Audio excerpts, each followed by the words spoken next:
dinedma po niya ang Committee on Justice.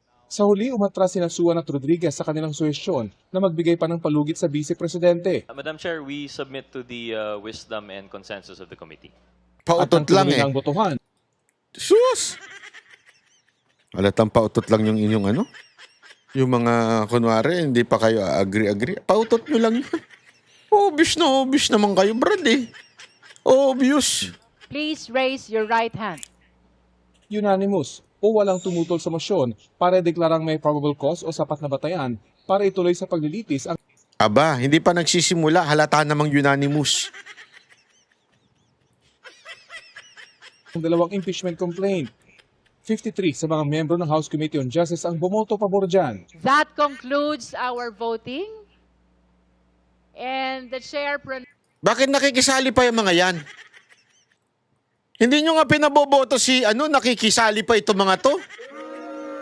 Bida-bida kayo rin no? Magkano bayad sa inyo? Ako nagtatanong lang Magkano ba binayad sa inyo? Pataas-taas pa kayo ng kamay? Hindi naman kayo kasali. Tatlo eh. Oh, yung 3 beses nagkaroon ng pag-uusap tungkol dyan. Hinarap pa yung mga kung sino-sino na wala. Isipin nyo to wala doon sa impeachment complaint. Yet hinarap nila, binigyan ng tsansa, binigyan ng media mileage. Ika nga, alam mo naman yung mga media, bayaran din yan. Oh, pick upin nyo lahat ng against kay BP Sara Duterte. Sama-sama tayo, siraan natin si BP Sara Duterte para hindi manalo sa 2028. Di ba? Sama-sama sila ngayon. Oh. Sinalsal nila ng todo. Mula umaga hanggang gabi, kanilang sinasalsal yung issue ng ni Bibi Sara Duterte, mamamatay tao, korap, lahat na atay. Lahat na hinatol sa kanya eh. Korap, mamamatay tao, violente, lahat. Maniniwala ba kayo doon?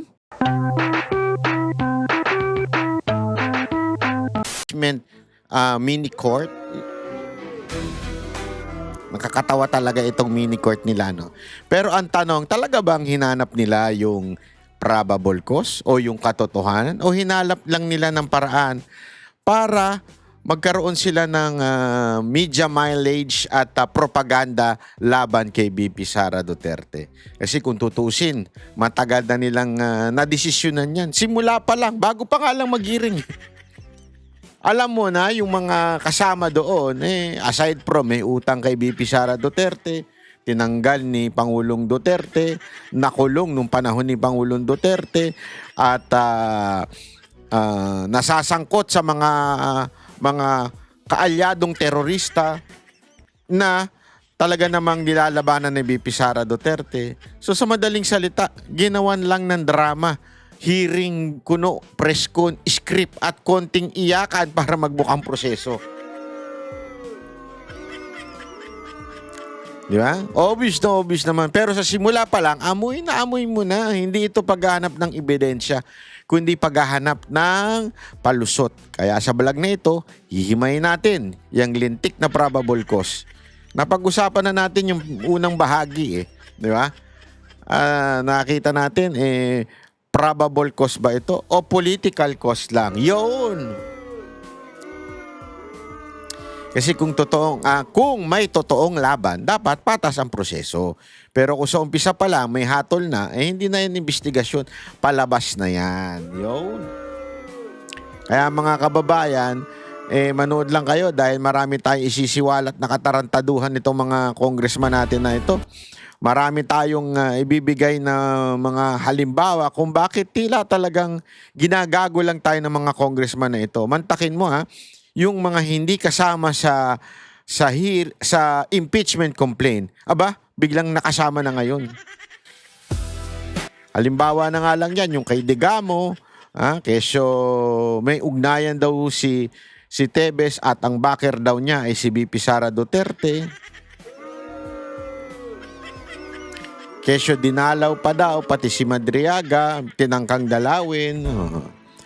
Tapos ang NBI naman, bida-bida. Kita nyo yung NBI na ini-interview doon na hindi si Matibag. Parang hindi makasagot ng maayos kasi para bagang napipilitan. Para bagang napipilitan siya. Kasi siyempre nga naman, baka mamarkahan siya ni BP Sara Duterte pagdating ng panahon. Si Matibag, matik naman yan, tanggal yan eh. Director yan, ina-appoint yan ng Pangulo.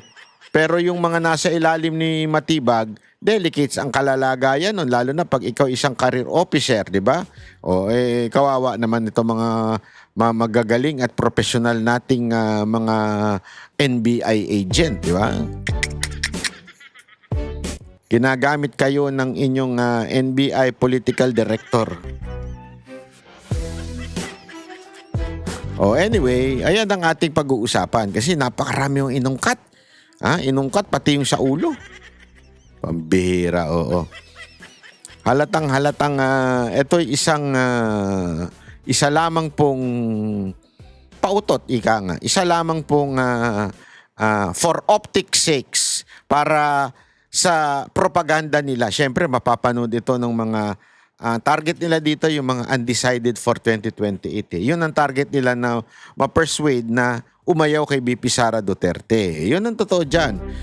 Kaya lang, alam mo, etong mga kababayan natin na kahit umayaw, eto kasi akala nila sa pamamagitan ng paninira nila kay BP Sara Duterte, yung kanilang mga manok na sa 2028 election o presidential election ay magugustuhan ng mga taong bayan. Hindi ho. Sa katunayan, kahit siraan nyo ng todo yung si BP Sara Duterte, sabihin na natin yung mga undecided. Hindi ho pupunta yan unang-una sa bata ni Marcos.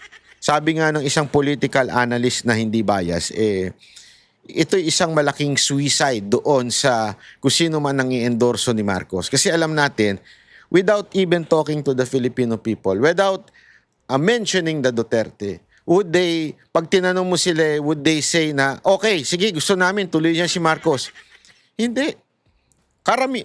Karamihan, siguro mga 90% to 95% ang magsasabing, ayaw namin dyan kay Marcos. Whether ayaw din nila kay Duterte, pero definitely ayaw nila kay Marcos. Nakikita nila yung kalokohan nangyari sa 6 na taon ni Marcos. Yung kahirapan na dinanas nating mga Pilipino ngayong panahon ni Marcos. So, wag na nating pangarapin.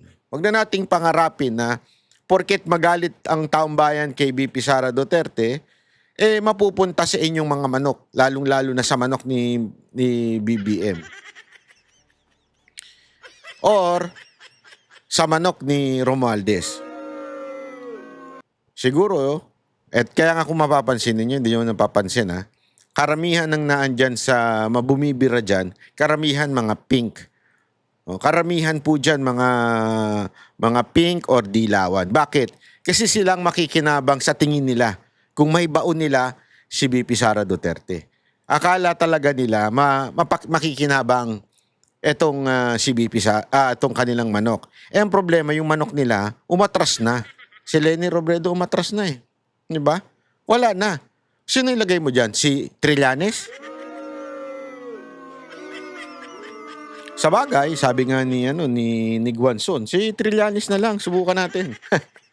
Grabe, no? Mantakin mo si Trillanes presidente, patay tayo. Wala nang freedom of speech pagka siya ang presidente. Bawal mo siya i-criticize or else demanda ka. Ganun. Yun ang diktador, di ba? Talagang sobrang diktador noon. Ngayon pa nga lang eh.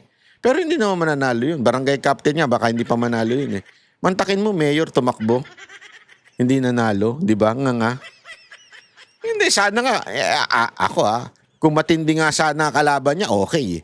Pero hindi matindi. Sabihin, hindi mo naman masasabing ganun katindi yung kalaban niya. Doon sa hindi pa rin siya nanalo. Ganun kaina si Trillanes.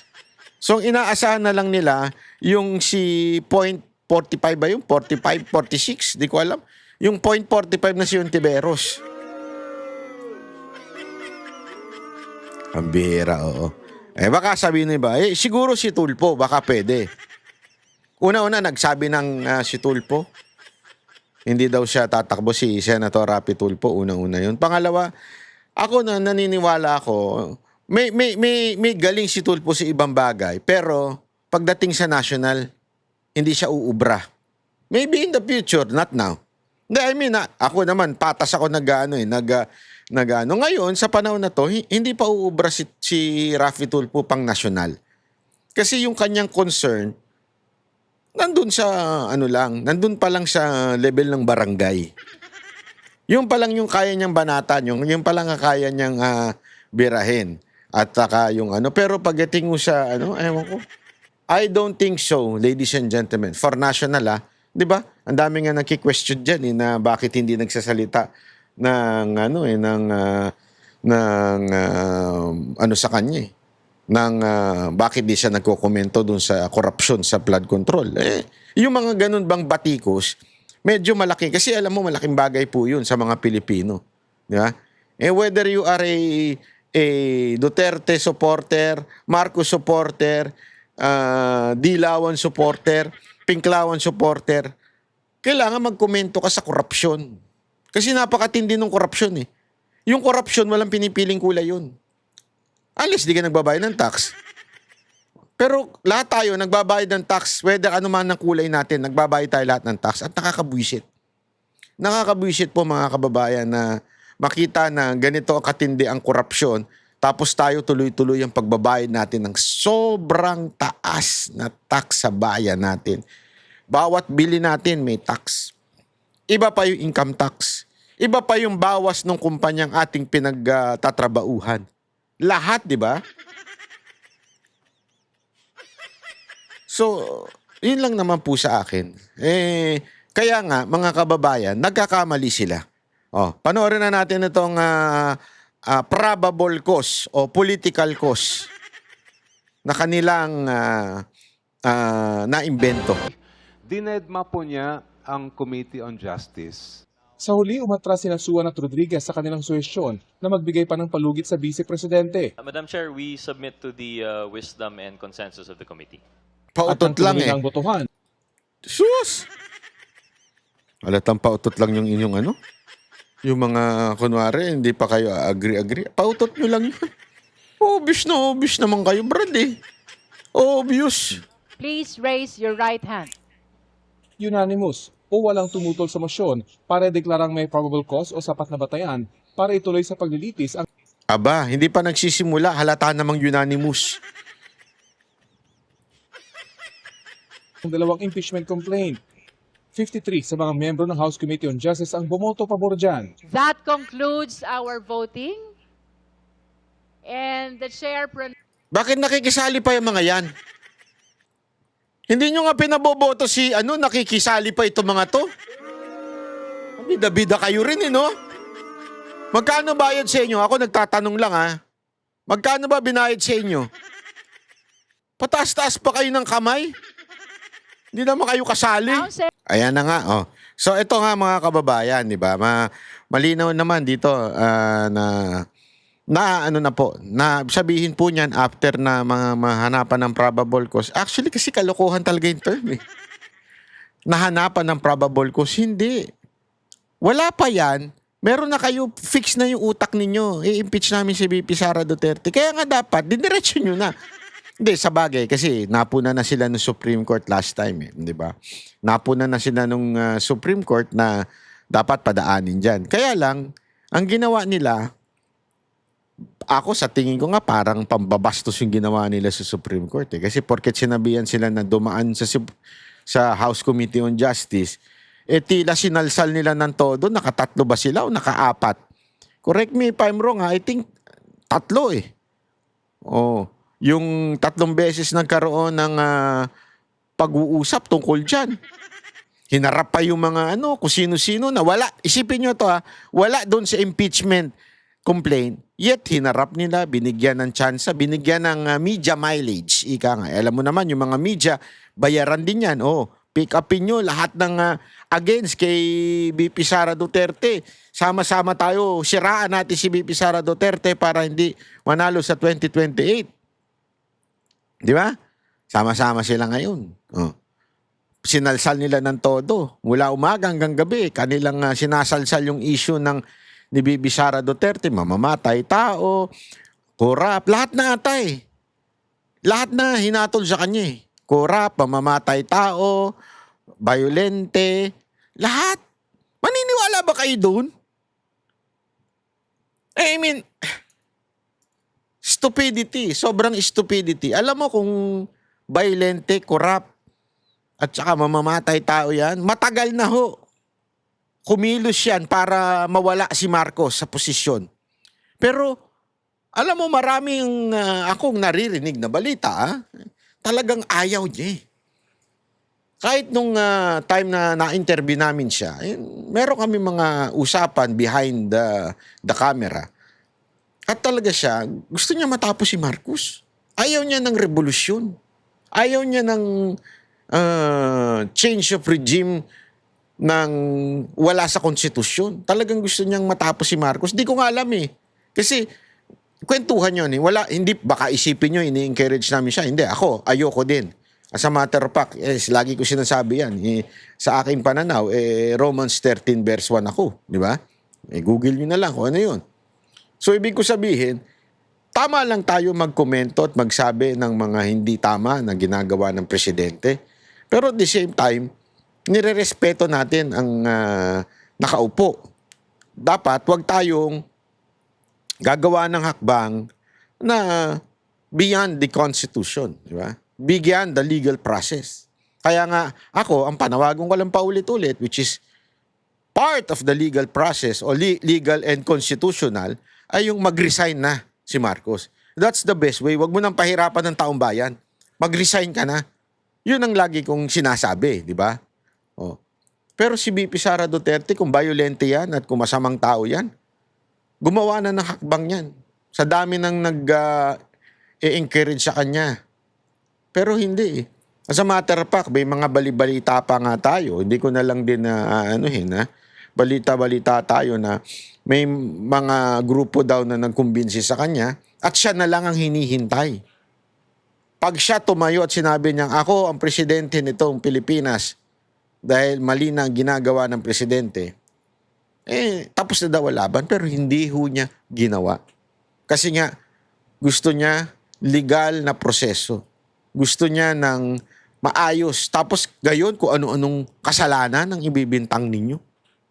Pati yung kay Governor Digamo, ang backup daw ni Tebes, kaya malakas ang loob ni Tebes, at inilink yung pagpunta ni VP Sara Duterte na unverified. Sabi nila, na-verify na ng NBI. No, sino maniniwala kay Matibag? Walang maniniwala dun. Alam naman natin na very political yung tao na yun eh. Ultimo ngang, di ba, yung kay Defensor? Hindi, totoo ha. Kahit yung kay Defensor mismo, doon, ay may-ari ka lang ng hotel na kung saan nandun. Kasi alam mo, eto, para o sa kaalaman ng ibang hindi nakakakita dyan sa lugar na yan, malaking pong building yan. Parang ano yan eh, parang iba't iba. May 7-Eleven, may iba't ibang store. Tapos, nandun yung isa, yung hotel, na kung saan ang presidente daw yung asawa. Although, dinideny ni Defensor dahil daw naibenta na yon, meron ng papel na naibenta na yon or something. Pero, let's assume na hindi. Yun yung argument ng NBI. Sa dami-dami niyan, paano niya mamomonitor yung papasok sa kanya? Sa hotel niya. Iba't ibang mga lugar yan, iba't ibang restaurant yan. Hindi, eto, di ba? Halimbawa, pwede ka ba? Guard ka, halimbawa, ikaw yung reception. Pokpok ba yan? Baka pokpok yung kasama mo. Binayaran mo ba yan? Magchuchuk-tsakan kayo sa taas, magbebeng-bangan kayo dun. Bawal yan. Kasi pokpok yung kasama mo. Ay, ikaw hotel pwede mo bang tanungin yun? Kabit ba yan? Hindi, tanungin. Isipin nyo, imagine nyo yun i-reception ka. May nakita kang nag-check-in na lalaking matanda. Tapos meron siyang teenager na dala-dala. Pwede mo bang tanungin na, Sir, kabit nyo po ba yun? Kasi kung kabit nyo yun, di pwede kasi illegal na magkaroon ng kabit. Di ba? Pwede ba yun? O baka naman, Sir, baka naman SP kaya Ano yung SP? Sponsor ka lang yan Baka bata mo yan Bebot mo yan, ha? Baka chicks mo lang yan. Bawal kayo dito sa hotel na to kung may asawa ka, tapos binayaran mo lang yan. Pwede ba tanungin yun?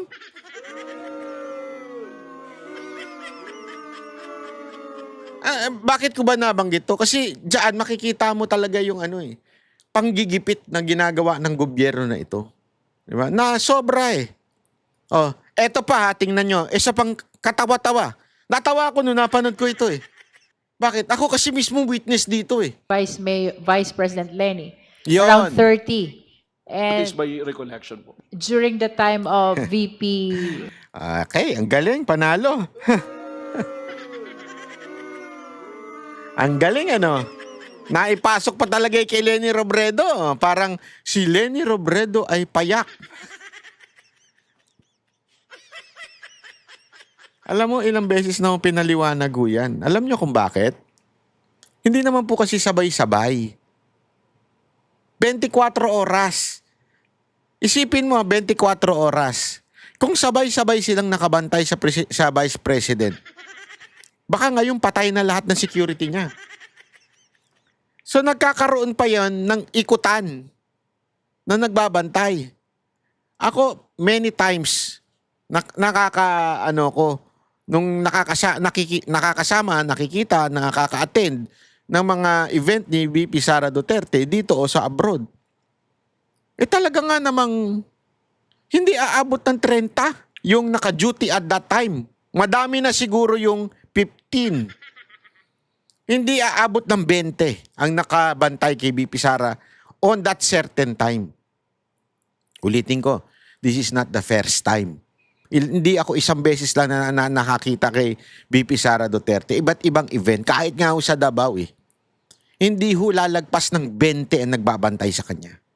Ako nga mismo, natatakot ako para sa kanya dahil syempre alam naman natin, last resort ng mga demonyo yan. Pag hindi talaga mayari sa impeachment, hindi mayari sa kaso, baka talaga yariin si VP Sara Duterte. Kaya ako natatakot ako eh. Para sa kanya kasi walang paong 15 ang nagbabantay sa kanya. Sasabihin nito, 500 daw. Sara, how many? Hundreds po ngayon yan eh. Yung na-identify dyan eh. By hundreds, is it 100, 200? More than is, I think it's ranging from 500 po. Nagbawas 500? na lang po yan eh. Makikita nyo naman po yan, di ba, dun sa paggasta dun sa confidential fund na mention po yan eh. 500. Agoy. Halatang halata no? Hindi, halatang halata po ito. Grabe, hindi ako makapaniwala na 500. Hindi, tanungin ko kayo. Kayo mismo, pumunta po kayo sa event ni VP Sara Duterte. Kung 500 yan, kitang-kita yan. Kitang-kita yan ng camera, hindi mo maitatago yan sa dami ng vlogger ni VP Sara Duterte. Hindi mo matatago yan 500. Convoy pa lang eh. Mas madami pa nga yung isang gobernur eh. Diyan sa norte. Convoy ni VP Sara Duterte. Ayaw ko lang sabihin kasi baka sabihin nila. Ako kasi, siyempre, di ba? Nakikita natin sa mga events yan. Grabe, nagtataka ako, sabi ko, aba, mas matindi pa ang convoy ng mga congressman ha. Kaysa sa convoy niya eh. Oo. Di ba? Eto, kalukuhan to 500. Sobrang So kalukuhan this to. is 30 versus 500? Is that what you're saying, Director Matibag? So Bakit this is bakit nyo unusual- 30 versus 5? Ano pinag-uusapan natin dito? Eleksyon? Bakit nyo, hindi ko mag-gets, bakit nyo, 30 versus 500? Ba't nyo kinukumpara si Lenny Robredo? Di ba impeachment to? Bakit napunta tayo sa kay Lenny Robredo? Halata eh, di ba? Dito makikita mo, pinopromote nila si Robredo eh. Halatang halata. po. It's not usual do sa comparison. And we're looking back also as far as the other vice president at that time. Thank you. Now, Madam Chair. may we- Madam Chair. yes, I was about to call you. We Thank you. recognize the Honorable Tino and then the Honorable Vice Chair Ayan Brian na. Ko. Thank Si you. Tino na, alam nyo na, si Tino. Galit na galit mga pulis, itong nga sundalo. Alam nyo na kung bakit. Actually, Madam Chair, yung napag-uusapan ngayon ni NBI Director Matibag, actually yan yung precisely yung ating line of questioning. Kung babalikan po natin yung statement, yung threat ni Vice President Sara Duterte na siya mismo ang bumigkas, let me quote, yes, huwag kang mag-alala ma'am. Sa security ko kasi may kinausap na ako na tao. So yun po ang sinabi niya rito. Tapos yung kinausap niya na tao, yun yung sinabi niya na pumayag na papatayin niya ang Pangulo, ang First Lady at ang former Speaker kung siya ay mapatay. Tama po ba? Hindi po ba ganun ang eksaktong statement ng Vice President? Tama po. Kasi kaya nga po, we arrive with that conclusion that the threat will be ongoing. Until such time na makita po natin kung sino yung kinausap, or unless the Vice President will reveal it, which I think it's impossible, eh hindi po natin pwedeng alisin yung threat po sa ating Pangulo. Okay. AFP, payag kayo nito? Parte daw ng VPSG yung mag-assassinate sa presidente? Hindi. Ewan ko ganun ba kayo ka-unprofessional, AFP? Bakit ganun ang pinapackage nito ni Matibag sa inyo? Ayan Di ba sabi parte ng security group? Di ba karamihan dyan, kung hindi police, sabi nito retiree, hindi, I don't think so. Para ikaw maging parte ng isang police force or security force, hindi ka pwedeng hindi ka active. It's either in PNP or AFP. That is impossible. Ano yun? Private? Iha-hire? Ano ka? Invento So naman? again, malinaw po, idiin po natin sa mismong statement ng Vice President, yung nakita nating video kanina, sinabi naman niya na sa security ko kasi may kinausap na ako na tao.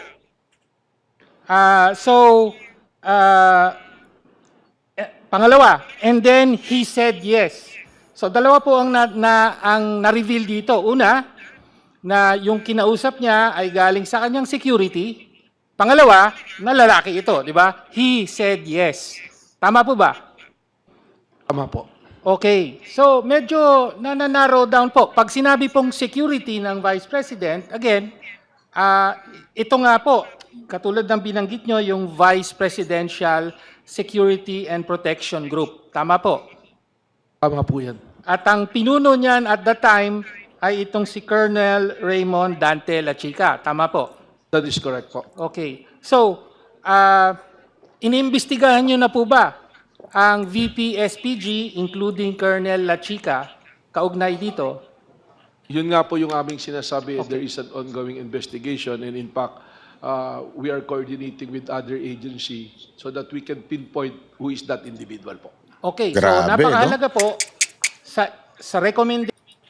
NBI Director, are you really doing this? Kilala mo ba yung kausap mo si Tinyo? Kilala mo ba, alam mo ba naman na makakaliwayan? Yan ay, ang kasamahan yan? Kilala mo ba? Now you are trying to tell us na yung mga supposedly AFP personnel ay iniimbestigahan mo at kinikwento mo pa dito sa Makabayan Black Representative na alam naman natin, recently lang nagkaroon ng patayan na kung saan involved yung mga makakaliwang membro ay naandoon sa mismong engkwentro. I cannot believe you. Dito sa affidavit of investigation, ang rekomendasyon na po ng NBI ay sampahan ng kaso ng grave threats, 3 counts of grave threats ang Vice President at saka inciting to sedition. Pero hindi po maaring matapos doon dahil lumalabas may isa pang party, no? Bukod sa Vice Presidente, meron siyang kinausap at meron siyang napapayag, sumang-ayon, na pumatay sa Presidente, sa First Lady, at sa dating Speaker. No? So in other words, hindi lang po, tama po ba sabihin, hindi lang po simpleng nag-hire ng hitman ang Vice Presidente kung hindi ang hitman na ito ay posibleng miyembro mismo ng Armed Forces of the Philippines. Tama po ba? It's always it's a possibility It's because a- the members po ng Presidential Security and Protection Group, sabi ko nga po, may mga active members po ng military po dyan. Alam mo, AFP hindi ko alam kung hindi kayo nababastusan sa ganitong pahayag nitong NBI director na ito. Tapos ang nagdidiin ay isang parte ng CPP, NPA, NDF. Tandaan nyo, magkakasama yan. Hindi nyo maaalis yan. Magkakasama yan. CPP, NPA, NDF yan. Hindi man sila yung may awak ng armas, pero sila ang Democratic Front. Sila ang pumupronta, sumusuporta. Tapos inilalaglag nitong direktor ng NBI, yung kasamahan ninyong AFP. Wala kayong gagawing hakbang dito para kausapin itong NBI. Ako, naiinis ako dito hindi dahil sa galit sila kay VP Sara Duterte. Naiinis ako dito kasi ibang usapan na ito. It's like selling someone to this kind of groups na alam naman natin malaking problema ng bayan natin ito, mga to. Okay. So, in other words, yung betrayal of public trust po dito ay hindi lamang sa mga krimen na nabanggit, kung hindi, dahil nga pinapayag pa ng Vice Presidente at inamin niyang napapayag niya na ang isang miyembro ng Armed Forces mismo ang pumatay, no? At hindi lang ng ordinaryong mamamayan, kung hindi ng Commander-in-Chief mismo at ng iba pang mga individual at opisyal. Nakita mo naman yung target, di ba? Kita mo yung target ng congressman na yun? Tapos sasakyan mo? How dare you? Hindi totoo, di ba? Na, isa pa. Kung talagang ito ay isang formal na event o ng eskwelahan, kasi mga taga-UP ito sila yung mga membro nitong mga Makabayan Block na mga party list. Kung talagang formal event ito, edi sana nakipag-ugnayan sila doon sa LGU. Hindi rin po. Ibig sabihin, halatang itinago yung event. Bakit? Inihayag ng lokal na pamahalaan ng Tuboso sa Negros Occidental na walang anumang courtesy call sa kanilang opisina na ginawa ang mga estudyante ng University of the Philippines hinggil sa sinasabing immersion ng mga ito sa kanilang lugar. Ginawa ng LGU ang pahayag kasunod ng nangyaring engkwentro sa pagitan ng mga sundalo at ilang pinaniniwalaang miyembro ng New People's Army kung saan 19 ang napaslang noong April 19. Kabilang sa mga napatay sa operasyon ang UP Diliman student na si Alyssa Alano at Maureen Santoyo, pati na si RJ Ledesma na isang miyembro ng media. Sa inilabas na pahayag ng Yung membro na yun hindi yun media na profesional Media-medyahan yun. Yung alter media na mga makakaliwa. Diliman University Student Council, ang presensya ng mga estudyante sa Tuboso ay bahagi lamang ng pakikipamuhay at pag-aaral ng mga ito sa kalagayan ng buhay ng mga magsasaka. Wow. Itinuturing nila itong immersion o exposure sa mga komunidad upang mas maintindihan ng mga mag-aaral ang mga issue hinggil sa lupa, kahirapan at militarisasyon sa Negros. Pero ayon sa LGU Tuboso, walang pakikipag-ugnayan sa kanila ang sinasabing immersion ng mga estudyante ng UP sa naturang lugar. Mayroong mga clarification kung may research, community research ang isang estudyante. Ano ba yung mechanism? Ano ba yung process? Ano ba yung processes na dapat sundin? Kasi sa pagkakalam natin, wala po talagang isang estudyante na pumunta sa barangay man lang o sa munisipyo, parang process of courtesy call na magpahayag na meron silang gagawing instrumental study sa Sitio Sangay and other sitios po barangay Salamat ka. Question din ng mga lokal na opisyal ang anilay pagiging minor de edad ng mga estudyante na sinasabing nagsagawa ng community research. Giit ng mga ito, dapat na may naipakita sa kanilang parent consent at may pakikipag-ugnayan rin sana sa DSWD ang mga ito Yon. bago sila nagtungo sa lugar. Ayon.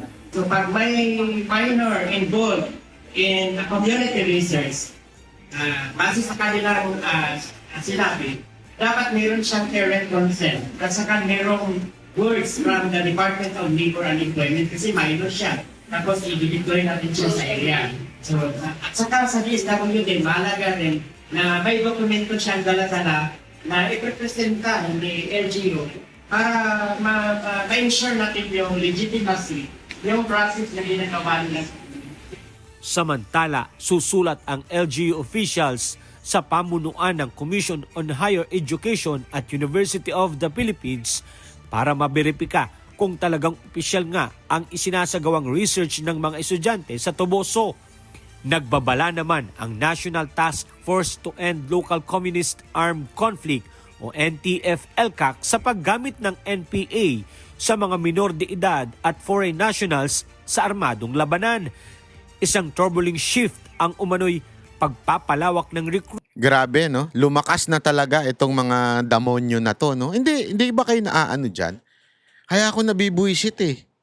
Ngayon, sobrang pinalakas ng administrasyon ni Marcos yung ganitong klaseng pamamahala. In-empower yung Makabayan Black dyan sa Kamara. Alam mo, yan talaga isang bagay na hindi ko maaring hindi punahin. Kasi remember nung time na si Mocha ay nasa PCOO, 'di ba? Nilapit yan sa amin eh. Yung mga biktima ng mga NPA na ito. At grabe ang kwento nila sa amin, hindi ko malulubos maisip na ganun ang ginagawa sa mga kabataan doon. Lalaki ginagahasa ng kapwa lalaki. Ganong katindi sa kanila. Mga estudyante. Parang, kaya doon pa lang sabi ko, anak ng weting naman, oh. Paano natin magaganon eh, yung hindi talaga eh. Tapos ngayon, yan ang gagamitin laban kay BP Sara Duterte. This is not right. You're empowering these people, the supporter of this terrorist group, for the sake of bringing down BP Sara Duterte. Because, BP Sara Duterte talagang against sa mga yan, ever since. Hindi nakaporma yan sa Davao City. Ayaw yan ni BP Sara Duterte. And as far as I remember, may statement pa nga siya na dapat siya Makabayan Black, hindi yan pinapayagan ng party list eh. Kaya hindi nyo napapansin, sila ang mainit na ulo talaga. Etong mga progressive group kuno, mga makaliwa, yan ang talagang galit na galit si BP Sara Duterte at ang mga Duterte. Binigyan kayo ng pagkakataon ni Pangulong Duterte noon, ano ginawa nyo sa DSWD? Binaboy nyo. Binigay nyo yung mga sa mga kapwa lang ninyo, mga makakaliwa na nire-recruit ninyo sa bundok. Ganyan ang ginawa nila. Binaboy nila ang DSWD. Binaboy nila yung mga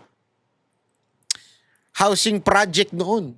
Ibinigay lang sa mga katropa nila, kaya sila tinanggal ni Pangulong Duterte. Tapos ngayon, eto na naman. 'Di ba? Binigyan na kayo ng tsansa noon. Eto. Sablay na naman kayo dito.